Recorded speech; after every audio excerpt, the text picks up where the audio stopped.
उसका जो आयतन है वो बढ़ता है या फिर घटता है? आप लोग कमेंट में जरूर बताइएगा। हाँ तो चलिए बढ़ते हैं हम लोग आगे। इसमें जो है गैस का जो आयतन है वो क्या होता है, बढ़ता है। ऑलराइट, गैस का आयतन क्या होता है, गर्म करने पर बढ़ता है। नेक्स्ट क्वेश्चन है, निम्नलिखित में से कौन शुद्ध पदार्थ है? दूध, रक्त, जल और मिश्र धातु। तो देखिए दूध तो नहीं है हमारा शुद्ध पदार्थ, रक्त भी नहीं है और मिश्र धातु भी नहीं है, तो हमारा क्या हो जाएगा, जल। अब जो हम लोग जल पीते हैं ये सब जल नहीं, ठीक है। जल जो है हमारा क्या होता है, शुद्ध होता है और एक ये यौगिक है। अब सब जल शुद्ध नहीं है, बट यहाँ पर बोला जा रहा है कि कौन सा हो सकता है, ठीक है। तो दूध हमारा ये हो नहीं सकता, रक्त भी नहीं हो सकता और मिश्र धातु भी नहीं हो सकता, तो एक ही हम लोग जा सकते हैं, जल, ठीक है। ऑप्शन हमारा क्या हो जाएगा, सी सही हो जाएगा। Let's move to the next question. नमक और अमोनियम क्लोराइड के मिश्रण को अलग किया जाता है, अब इस प्रक्रिया का नाम क्या है बताइए, ठीक है। ऑप्शन है हमारा ए वाष्पीकरण, बी है हमारा ऊर्ध्वपातन, और तीसरा है निस्यंदन, और चौथा है हमारा ऑप्शन डी अपकेंद्रीकरण। नमक और अमोनियम क्लोराइड को हम लोग कैसे अलग करते हैं? तो इसका सही जवाब हो जाएगा ऑप्शन हमारा बी ऊर्ध्वपातन, ठीक है। आगे बढ़ते हम लोग। सोडियम का सही रासायनिक प्रतीक क्या है? सोडियम का सही रासायनिक प्रतीक क्या है?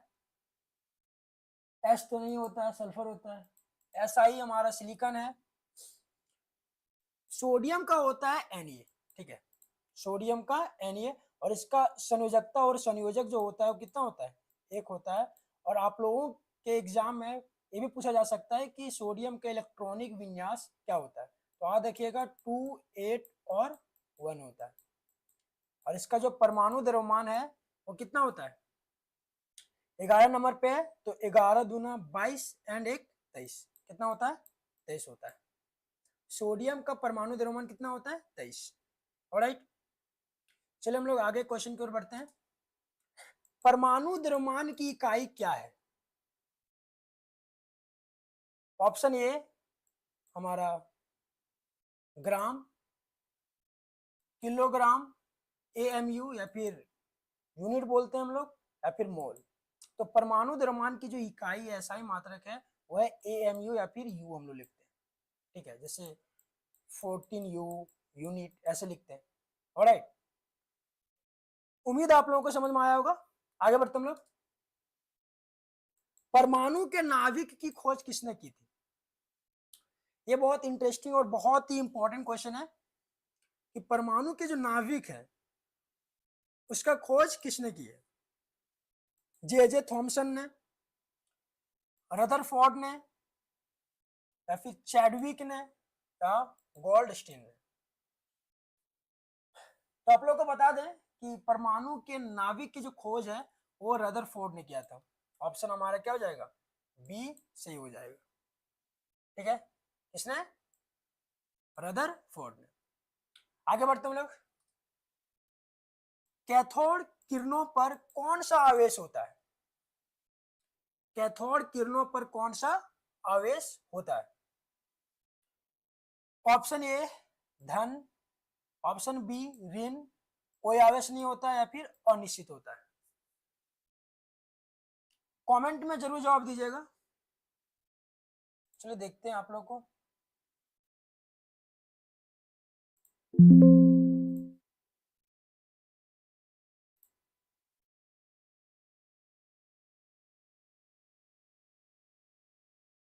हाँ सही है, सही है।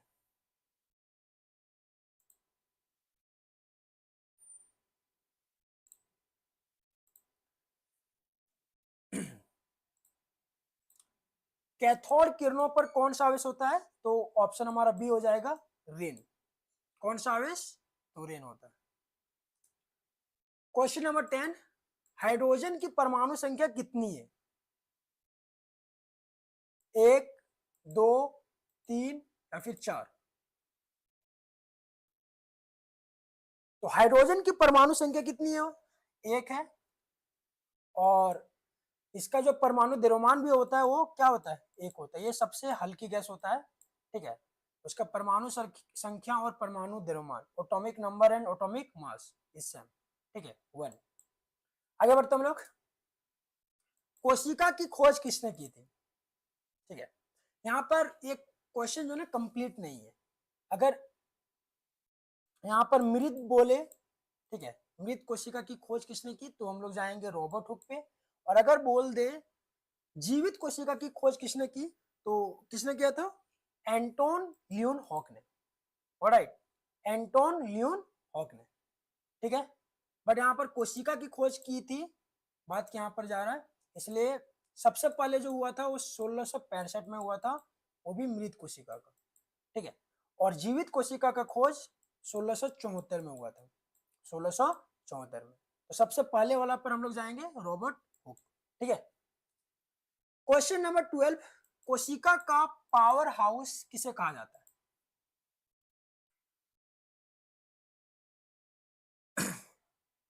कमेंट कीजिए जल्दी जल्दी, कोशिका का पावर हाउस किसे कहा जाता है, बिजली का घर।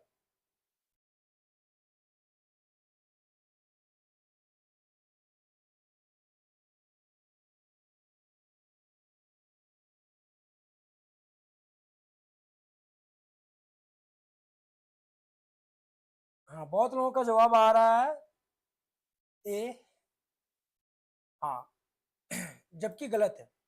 कोशिका का पावर हाउस हम लोग माइटोकॉन्ड्रिया को कहते हैं, किसे, ऑप्शन हमारा क्या हो जाएगा, बी सही हो जाएगा। कोशिका का पावर हाउस किसे कहते हैं हम लोग, माइटोकॉन्ड्रिया को, ठीक है, माइटोकॉन्ड्रिया, ऑप्शन हमारा बी सही हो जाएगा। चलिए आगे क्वेश्चन की ओर हम लोग बढ़ते हैं। आत्मघाती थैली किसे कहा जाता है, आत्महत्या की थैली किसे कहा जाता है, या फिर आत्मघाती, ठीक है। ऑप्शन है ए हमारा लाइसोसोम, बी है हमारा रिक्तिका, सी है हमारा केंद्रक, और डी हमारा लवक। जल्द से जल्द कमेंट कीजिए।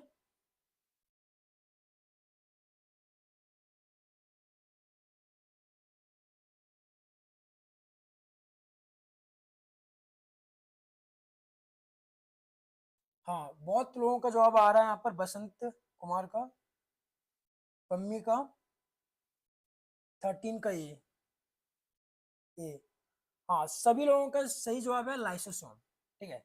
आत्मघाती या फिर आत्महत्या की थैली किसे कहते हैं हम लोग, लाइसोसोम को कहते हैं। Very good, let's move to the next question. पौधों में लचीलेपन का कारण होता है कौन सा उत्तक द्वारा। ये जो क्वेश्चन लिया गया है वो हमारे उत्तक चैप्टर से लिया गया है, चैप्टर 6, ठीक है। पौधे में जो लचीलापन जो होता है वो किस उत्तक के कारण होता है। ऑप्शन ए हमारा पेरेनकाइमा, ऑप्शन बी है हमारा कोलेनकाइमा, और ऑप्शन सी है हमारा स्क्लेरेनकाइमा, और ऑप्शन डी है हमारा फ्लोएम। देखते हैं कितने लोग इस सवाल का जवाब देते हैं। हाँ, क्यूट शॉर्ट्स का आ रहा है, 14 का सी, 14 का सी।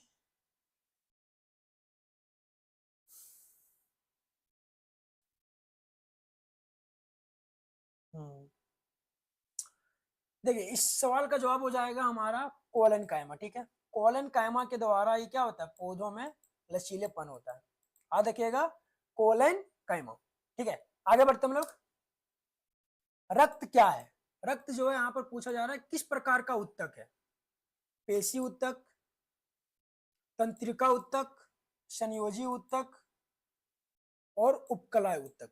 उपकला को हम लोग एपिथेलियम उत्तक भी बोलते हैं, ठीक है। तो कंफ्यूज नहीं होइएगा, आप लोगों के एनसीईआरटी बुक्स में, एनसीईआरटी बुक्स में यहाँ पर उपकला उत्तक नहीं बोला गया है, बताया गया है यहाँ पर एपिथेलियम उत्तक बताया गया है, ठीक है। तो कंफ्यूज नहीं होइएगा। और जब भी आप लोग कमेंट करते हैं, मेक श्योर कि क्वेश्चन नंबर के साथ करें, फिर इसमें पता नहीं चलता कि किस क्वेश्चन का आप जवाब दिए। हाँ, 15 का सी, बहुत लोग बोल रहे हैं 15 का सी। हाँ, सही जवाब है 15 का सी होगा, संयोजी उत्तक। क्योंकि रक्त जो है बहुत सारे पदार्थ को क्या करता है, एक जगह से दूसरी जगह लेके जाते हैं, ठीक है। जैसे पोषक तत्व हो गया, ऑक्सीजन हो गया, कार्बन डाइऑक्साइड हो गया, और अपशिष्ट पदार्थों को क्या करते हैं, वो संवहन करते हैं। इसलिए उसको क्या कहा जाता है, संयोजी ऊतक कहा जाता है। बहुत बढ़िया। Let's move to the next question. पौधों में जल का संवहन किसके द्वारा होता है, किस ऊतक द्वारा होता है?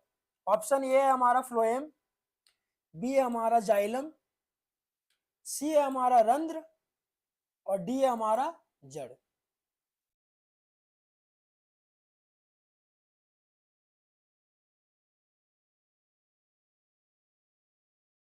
बहुत लोगों का जवाब आ रहा है 16 का बी।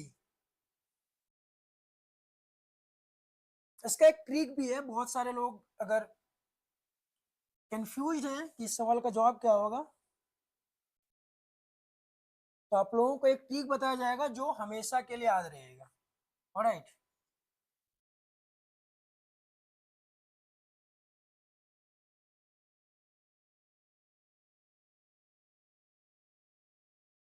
हाँ, इस सवाल का जवाब हो जाएगा सही जवाब जाइलम। देखिए, ज से जल, ज से जाइलम। ठीक है, फिर पूछा जा सकता है आप लोगों के एग्जाम में कि पौधों में फूड मतलब भोजन का संवहन कौन ऊतक द्वारा होता है? ठीक है, किस ऊतक द्वारा होता है? तो याद रखिएगा, एप से फूड और एप से फ्लोएम। एक होता है जाइलम और एक होता है फ्लोएम, और ये दोनों हमारा संवहन ऊतक होता है। ठीक है, तो फूड को, पत्तियों में जो भोजन बनता है उसको ले जाने का, पूरे पार्ट्स में ले जाने का काम कौन करता है? फ्लोएम करता है। और जल को ले जाने में कौन काम करता है? तो जाइलम ऊतक करता है। ठीक है, तो आप याद रखिएगा, ऑप्शन हमारा बी से हो जाएगा। आगे बढ़ते हैं। 5 किंगडम क्लासिफिकेशन किसने दिया? ये जो 5 किंगडम जो क्लासिफिकेशन है, वर्गीकरण जो है, वो किसने दिया? लीनियस ने, व्हिटेकर ने, अरस्तु ने, डार्विन ने। वैसे ये इंपॉर्टेंट क्वेश्चन नहीं है, बट इसको ले लिया गया ताकि आप लोगों का रिवीजन हो सके, क्योंकि क्वेश्चन किसी भी प्रकार का पूछा जा सकता है आप लोगों के एग्जाम में। ठीक है, 17 का जवाब दीजिएगा।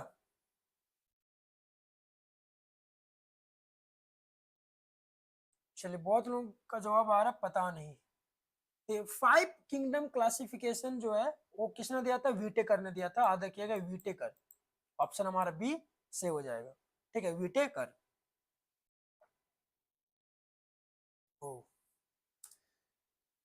क्वेश्चन नंबर 18 है, एक कोशिकीय जीव का उदाहरण है। एक कोशिकीय जीव का उदाहरण है। ऑप्शन ए हमारा है मनुष्य, बी है हमारा अमीबा, सी है हमारा कवक और डी हमारा आम। क्वेश्चन 18 का आंसर दीजिएगा।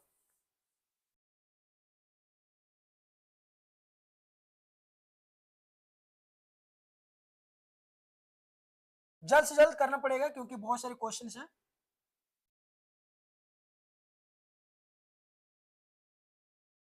ये बहुत ही इजी था, अमीबा। ठीक है, एक कोशिकीय जीव का उदाहरण कौन है? अमीबा। मछली के हृदय में कितने कोष्ठक होते हैं? जैसे मनुष्यों में 4 कोष्ठक होते हैं, दाया नीले, दाया अलिंद और बाया नीले और बाया अलिंद। ठीक है, मनुष्यों में कितने कोष्ठक होते हैं हृदय के? तो 4 कोष्ठक होते हैं। और आ देखिएगा, मछली के हृदय में केवल 2 कोष्ठक ही होते हैं, केवल 2 कोष्ठक होते हैं। ऑप्शन हमारा ये सही हो जाएगा। ठीक है, क्वेश्चन नंबर 20, त्वचा की बाहरी परत किस ऊतक द्वारा बनी होती है? त्वचा का जो बाहरी परत होता है वो किस ऊतक द्वारा बना होता है? ऑप्शन ए है हमारा उपकला ऊतक, जिससे हम लोग एपिथेलियम ऊतक भी बोलते हैं। पहले भी ये बता चुके हैं कि इसमें कंफ्यूज नहीं होइएगा। ऑप्शन बी है हमारा संयोजी ऊतक, और ऑप्शन सी है हमारा तंत्रिका ऊतक, और ऑप्शन डी है हमारा पेशी ऊतक। तो त्वचा का जो बाहरी परत होता है वो हमारा उपकला ऊतक, जिसे हम लोग एपिथेलियम ऊतक भी बोलते हैं, इससे बना हुआ होता है। ठीक है, ऑप्शन हमारा ये सही हो जाएगा। Let's move to the next question. अब हम लोग आ गए हैं फिजिक्स में। ठीक है, और अब मजा आएगा। वेग में परिवर्तन की दर को क्या कहते हैं? ये बहुत ही बेसिक सा सवाल है। वेग में परिवर्तन की दर को क्या कहते हैं? जल्द से जल्द कमेंट कीजिए। 21 नंबर का जो क्वेश्चन है, वेग में परिवर्तन की दर को क्या कहते हैं? जल्द से जल्द क्वेश्चन का जवाब दीजिए। हाँ, वेग में परिवर्तन की दर को क्या कहते हैं? त्वरण कहते हैं, ठीक है।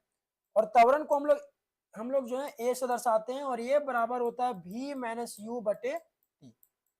ये बराबर होता है v माइनस यू बटे टी।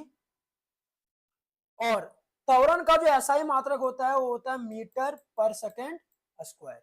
हाँ देखिएगा, त्वरण का एसआई मात्रक क्या होता है? मीटर पर सेकेंड स्क्वायर। बहुत इंपॉर्टेंट क्वेश्चन है ये। अक्सर इस टॉपिक से एग्जाम में क्वेश्चन देखने को मिलता है, ठीक है। ऑप्शन हमारा सी सही हो जाएगा, त्वरण। चलो आगे बढ़ते हैं हम लोग। दूरी का एसआई मात्रक क्या है? मीटर, न्यूटन, जूल, वाट। इससे हम लोग 4 क्वेश्चन कवर करेंगे।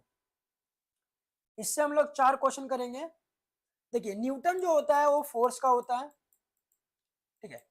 बल का एसआई मात्रक क्या होता है? न्यूटन। और जूल जो होता है वो कार्य का भी एसआई मात्रक जूल होता है। और ऊर्जा का भी एसआई मात्रक क्या होता है? जूल होता है, ठीक है। और वाट जो होता है वो हमारा शक्ति का होता है। किसका होता है?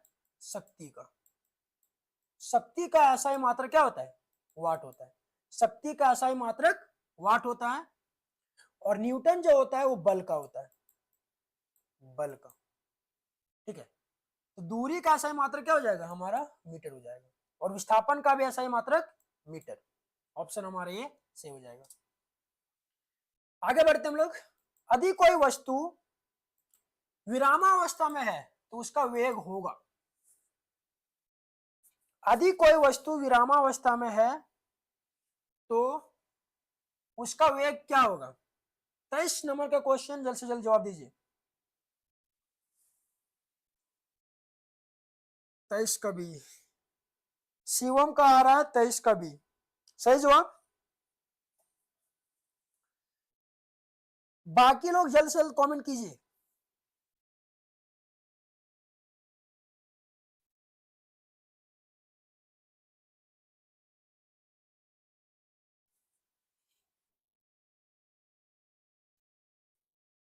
नंदनी का भी आ रहा है 23 का बी, आयुष का भी आ रहा है 23 का बी। हाँ देखिए, अगर कोई वस्तु विरामावस्था में है तो उसका वेग क्या होगा? 0, शून्य होगा, ठीक है। वेग कहने का मतलब है चाल, स्पीड। जब वो विरामावस्था में है तो क्या कितना होगा?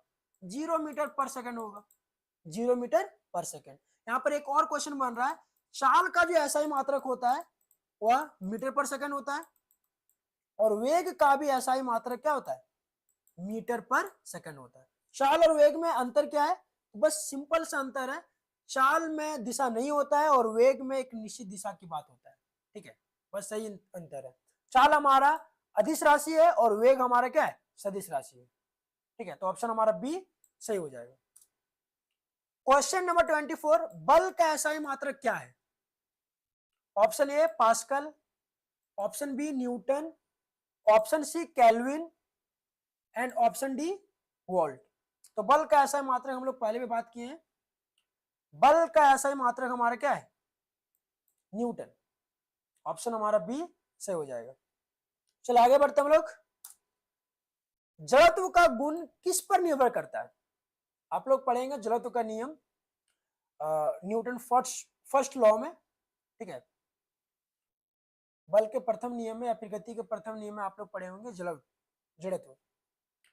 ये जो है किस पर निर्भर करता है? वेग पर, द्रव्यमान पर, त्वरण पे, या फिर आयतन पर। देखिए आप लोग को बता दें, जड़त्व का जो गुण है वो किस पर निर्भर करता है? द्रव्यमान पर। किस पर? द्रव्यमान पर। कोई भी वस्तु का जितना ज्यादा द्रव्यमान होगा उसका उतना ही क्या होगा? जड़त्व होगा। याद रखिएगा, अगर कोई वस्तु का द्रव्यमान, जिस वस्तु का द्रव्यमान ज्यादा होता है उसका जड़त्व भी क्या होता है? ज्यादा होता है। तो ऑप्शन हमारा क्या हो जाएगा? बी सही हो जाएगा। आगे बढ़ते हम लोग। क्वेश्चन नंबर 26, संवेग का मात्रक है। संवेग बराबर क्या होता है? पी बराबर होता है एम बी। एम हमारा क्या है? मास का एसआई मात्रक होता है केजी। द्रव्यमान का एसआई मात्रक क्या होता है? केजी। और वेलोसिटी का एसआई मात्रक होता है मीटर पर सेकेंड। मीटर पर सेकेंड। तो आप लोग देख सकते हैं कि इसमें कौन सा ऑप्शन मैच कर रहा है। ये हमारा नहीं होगा, न्यूटन मीटर भी नहीं होगा और जूल पर सेकंड भी नहीं होगा। हमारा ऑप्शन ये सही हो जाएगा, केजी मीटर पर सेकंड। 26 का ऑप्शन बी। आगे बढ़ते हम लोग। गुरुत्वाकर्षण का सार्वत्रिक नियम किसने दिया? गुरुत्वाकर्षण का सार्वत्रिक नियम किसने दिया? न्यूटन ने, केपलर ने, गैलीलियो ने, पास्कल ने? तो गुरुत्वाकर्षण का सार्वत्रिक नियम न्यूटन ने दिया। किसने? ऑप्शन हमारा ए सही हो जाएगा, न्यूटन। 27 का बहुत लोग सी मार रहा है, गैलीलियो। नहीं नहीं, गैलीलियो ने नहीं, गुरुत्वाकर्षण का सार्वत्रिक नियम न्यूटन ने दिया था। ठीक है, 27 का क्या होगा? 27 का ये हो जाएगा। ठीक है, आगे बढ़ते हम लोग। क्वेश्चन नंबर 28, पृथ्वी के केंद्र पर जी का मान कितना होता है? वैसे हम लोग जानते हैं कि जी का जो मान होता है वो 9.8 मीटर पर सेकेंड होता है। ठीक है, जी का मान गुरुत्व बल का। लेकिन यहां पर पूछा जा रहा है केंद्र पर, जो केंद्र है उस पर जी का मान कितना होता है। देखते हैं ये सवाल का जवाब कितने लोग जानते हैं। 28 का ये मार रहा है, 28 का ये, 28 का बहुत लोग बी मार रहे हैं।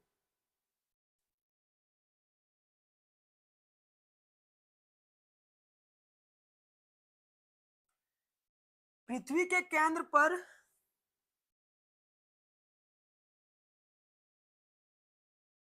जी का जो मान होता है वो शून्य होता है, जीरो।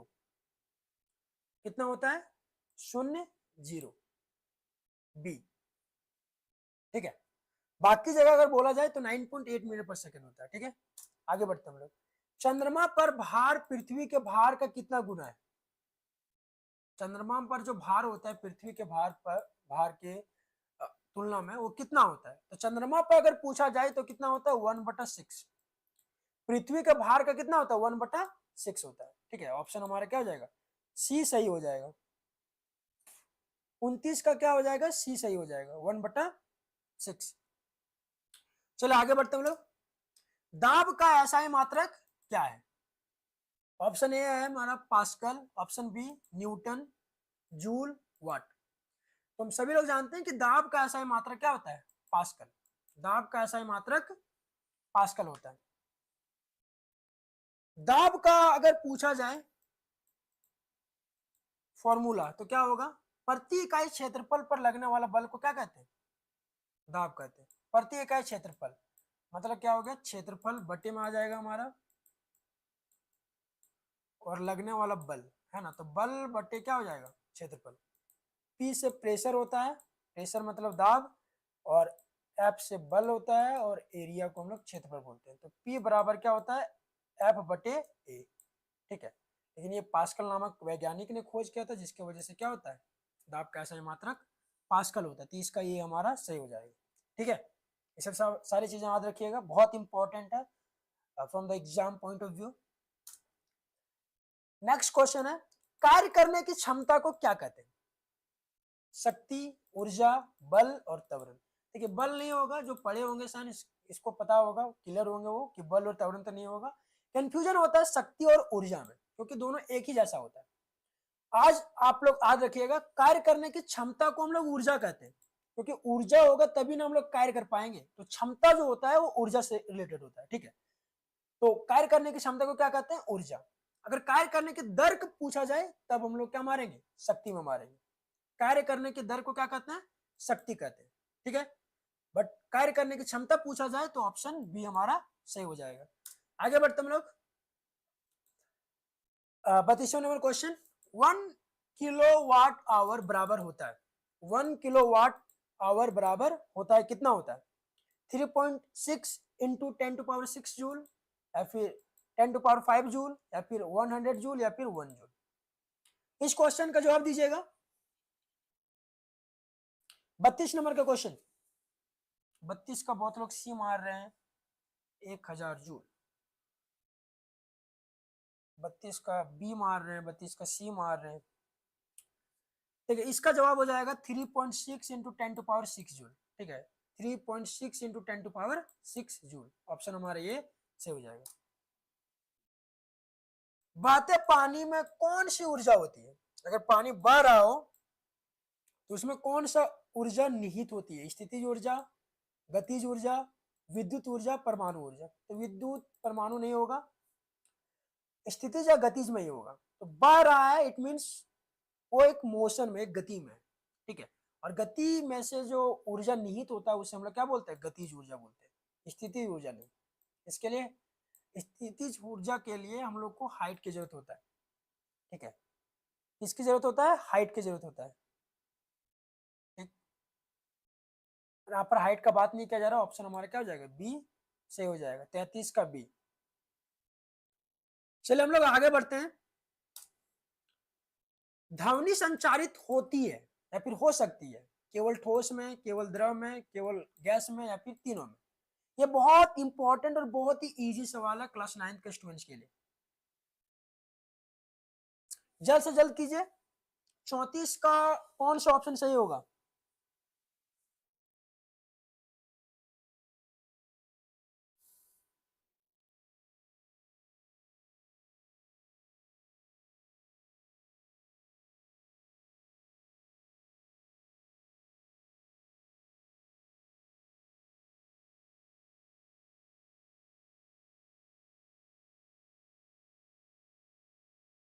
चौतीस का बहुत लोग डी मार रहे हैं, और हाँ सही हो जाएगा। ध्वनि हम लोग तीनों में संचारित कर सकते हैं, ठोस में भी, द्रव में भी और गैस में भी। ऑप्शन हमारा डी सही हो जाएगा। मनुष्य का श्रोता का प्रायस कितना है? 20 हर्ट्ज से, पहले बता लेते हैं। आवृत्ति का ऐसा ही मात्रक जो होता है वो क्या होता है? हर्ट्ज होता है, ठीक है। तो 20 हर्ट्ज से 20,000 हर्ट्ज, या फिर 2 हर्ट्ज से 200 हर्ट्ज, या फिर 20 हर्ट्ज से ऊपर, या फिर 20 हर्ट्ज से कम। तो आप लोग याद रखिएगा कि मनुष्य का जो सर्वोत्तम प्रायस जो है वो कितना है? 20 हर्ट्ज से 20,000 हर्ट्ज तक। 20 हर्ट्ज से 20,000 हर्ट्ज तक। ऑप्शन हमारा ये सही हो जाएगा। नेक्स्ट क्वेश्चन की ओर आगे बढ़ते हम लोग। सोनार में उपयोग होता है, सोनार में उपयोग होता है प्रध्वनि तरंगे, अश्रव्य तरंगे, रेडियो तरंगे, प्रकाश तरंगे। जल्द से जल्द जवाब दीजिए इसका।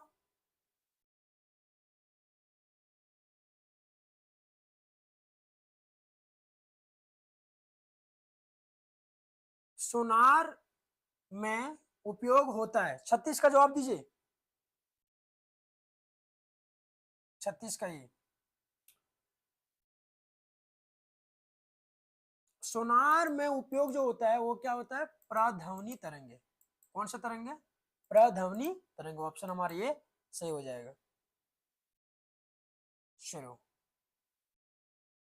आगे बढ़ते हम लोग। मलेरिया का कारक सूक्ष्म जीव है। मलेरिया जो होता है हम लोग को, ये आप लोग को पता होगा, एक होता है मलेरिया और एक होता है डेंगू। एक होता है मलेरिया और दूसरा होता है डेंगू, ठीक है। डेंगू होता है मादा एडिस मच्छर से काटने से, मादा एडिस।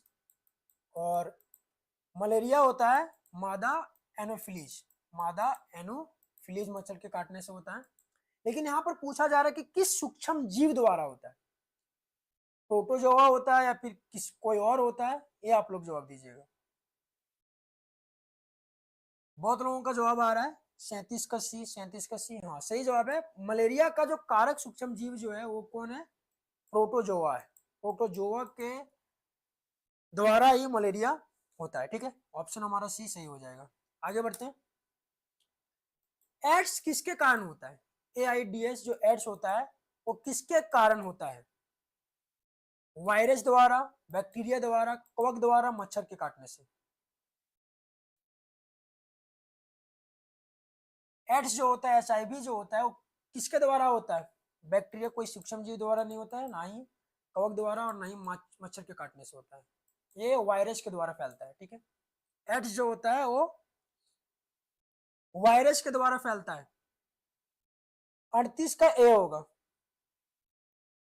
आयुष का आ रहा, 38 का बी नहीं बाबू, 38 का बी नहीं होगा, 38 का ये होगा वायरस, ठीक है, वायरस के द्वारा फैलता है, ठीक। एड्स जो है वायरस के द्वारा फैलता है, एड्स हो गया, एचआईवी हो गया, ये वायरस के द्वारा फैलता है, ठीक है। आगे बढ़ते हम लोग। पेनिसिलिन, पेनिसिलिन क्या है, ये क्लास 8 में भी है, क्लास 9 में भी है। पेनिसिलिन क्या है, वैक्सीन है, एंटीबायोटिक है, विटामिन है या फिर हार्मोन है। सबसे पहले जो पहला जो एंटीबायोटिक जो था वो पेनिसिलिन ही था, ठीक है। तो पेनिसिलिन क्या है, एक वैक्सीन है या एंटीबायोटिक है या फिर विटामिन है या फिर हार्मोन है। ये एक एंटीबायोटिक है, ठीक है। 39 का क्या हो जाएगा, बी हो जाएगा। पेनिसिलिन जो है एक एंटीबायोटिक है। आगे बढ़ते हम लोग। वायुमंडल में नाइट्रोजन की मात्रा कितना है, 21%, 78%, 0.03%, 1%। तो ये बहुत इजी है। वायुमंडल में नाइट्रोजन की जो मात्रा है वो कितना है, 78%। सबसे ज्यादा नाइट्रोजन है, उसके बाद फिर ये हमारा O2 है, ऑक्सीजन है, और ये हमारा कार्बन, कार्बन, ठीक है। सबसे ज्यादा हमारा नाइट्रोजन होता है 78%। आगे बढ़ते हम लोग। ओजोन क्षरण का मुख्य कारण है, ओजोन जो होता है जो क्षति पहुंच रहा है वो उसका मुख्य कारण क्या है, CO2, CH4, CFC और N2।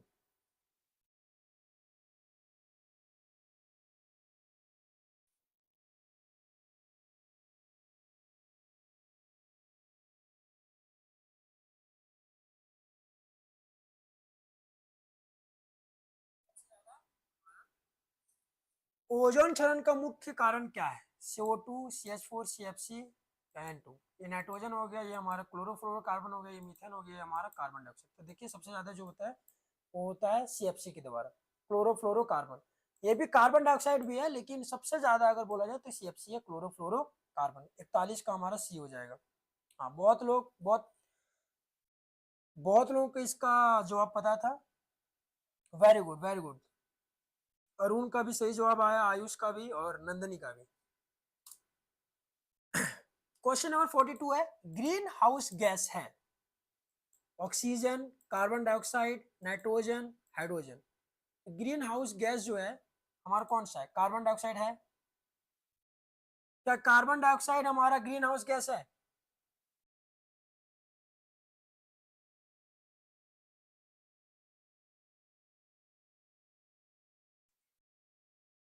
ऑक्सीजन तो है नहीं, नाइट्रोजन है नहीं, और हाइड्रोजन भी हमारा नहीं है। ग्रीन हाउस गैस जो है वो हमारा होता है carbon dioxide, carbon dioxide. CH4 हो गया, CFC हो गया, ठीक है, मीथेन, कार्बन डाइऑक्साइड, ये सब, ठीक है। आगे बढ़ते हम लोग। दूध उत्पादन में वृद्धि जो होता है किसके द्वारा, कौन सी क्रांति द्वारा, हरित क्रांति, श्वेत क्रांति, नीली क्रांति और पीली क्रांति। दूध उत्पादन में जो वृद्धि हुआ श्वेत क्रांति के द्वारा, ऑप्शन हमारा बी सही हो जाएगा। खरीफ फसल का उदाहरण है, बहुत बेसिक सा डिफरेंस है यहाँ पर खरीफ में और रबी में। रबी छोटा है खरीफ से, छोटा क्या है खरीफ से। और हम सभी को पता है कि फसल को उगाने के लिए पानी की आवश्यकता होता है, इसकी पानी की आवश्यकता होता है। देखिए ज्यादा कौन सा बड़ा है, खरीफ है, तो ज्यादा पानी की जरूरत पड़ेगा खरीफ फसल को उगाने के लिए, ठीक है।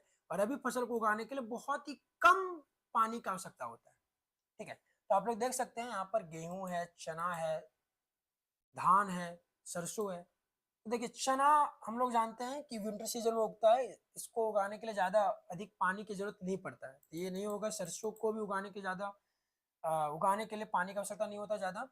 गेहूं को भी उगाने के लिए पानी की आवश्यकता ज्यादा नहीं होता है।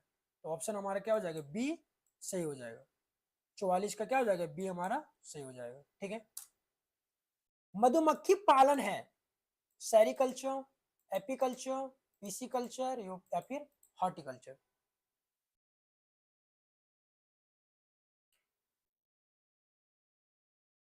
जो कीट पतंगों को जो पाला जाता है उसे हम लोग क्या बोलते हैं, एपीकल्चर, ठीक है, एपीकल्चर।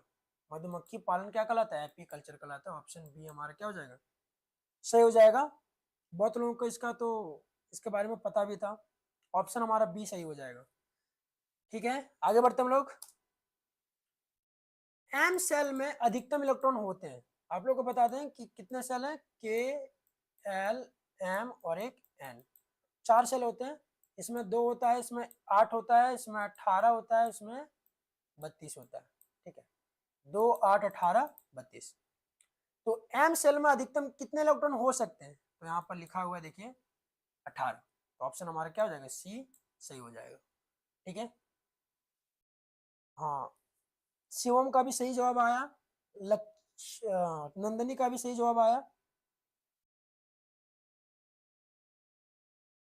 और बहुत सारे स्टूडेंट्स हैं, पम्मी है, वो सब का जवाब नहीं आ रहा है। आयुष का 46 का एफ बोल रहे हो। Ayush, are you out of your mind?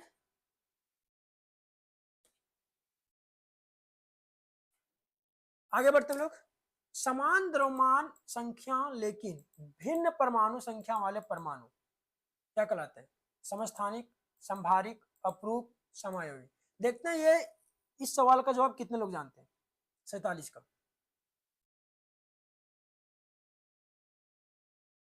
समान द्रव्यमान संख्या लेकिन भिन्न परमाणु संख्या वाले परमाणु, ठीक है, ये क्या कहलाता है? समस्थानिक, संभारिक, अपरूप, समायोगी। इस सवाल का जवाब हो जाएगा हमारा ऑप्शन बी, संभारिक। ठीक है, जिसका द्रव्यमान समान हो लेकिन भिन्न परमाणु संख्या वाले अगर परमाणु हो तो वो क्या कहलाता है? संभारिक कहलाता है। संभारिक। आगे बढ़ते हैं हम लोग। जड़त्व का नियम कहलाता है न्यूटन का प्रथम नियम, द्वितीय नियम, तृतीय नियम और गुरुत्वाकर्षण नियम। देखते हैं 48 के कितने लोग का जवाब आता है।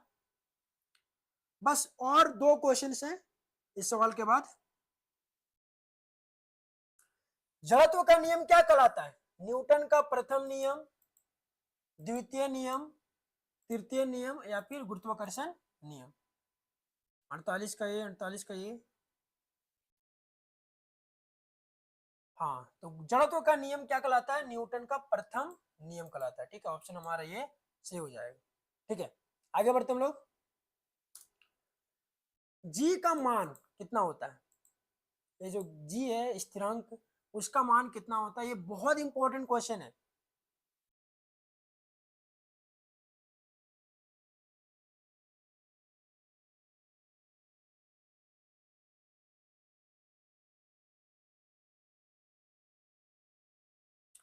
जवाब नहीं आ रहा, जल्दी जवाब दीजिए। 49 का, 49 का।